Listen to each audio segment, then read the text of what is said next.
বলেন। নাজির। নাজিমউদ্দিন সাহেব, আচ্ছা। আপনার গ্রাম? নাজির। আচ্ছা, আপনি এখানে কি কর্মরত আছেন? এখানে আমি চাকরি। চাকরি করেন? সরকারি চাকরি? সরকারি চাকরি। আপনার স্যালারি কত দেয় এখানে? ৬,৫০০ টাকা স্যালারি। ৬,৫০০ টাকা দেয়।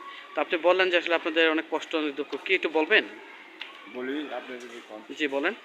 আমরা তো বহুত পোলাপান লইয়া মাঘ পোলাপান লইয়া এই টাকাতে আমরা চলা পারি না। কত মরার মতন হয়ে রয়েছে। কত টাকা স্যালারি দেয় আপনাদের? ৬,৫০০ টাকা। ৬,৫০০ টাকা। আপনার ফ্যামিলি মেম্বার কতজন? ফ্যামিলি আছে ৪ জন।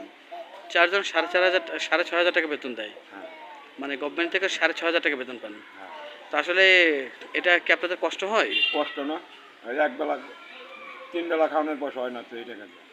না খায় থাকতে হয়। তো আপনাদের মানে বউ-বেটির কাছে কথা শুনতে হয়। জি, পোলাপানকে কিছু দেয়া পারি জি, না। জি। পোলাপানে কিছু চাইলে ওর মনটা করা পারি না। আচ্ছা, চা পাওয়ার কি?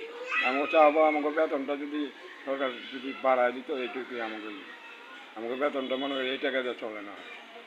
হয়তো মনে করেন মানে মরি নাই আর কি না মরার মতনই করে কোনো হয় না, কোনো কিছুই করতে পারতেছি আচ্ছা, না। আচ্ছা, আচ্ছা। ধন্যবাদ।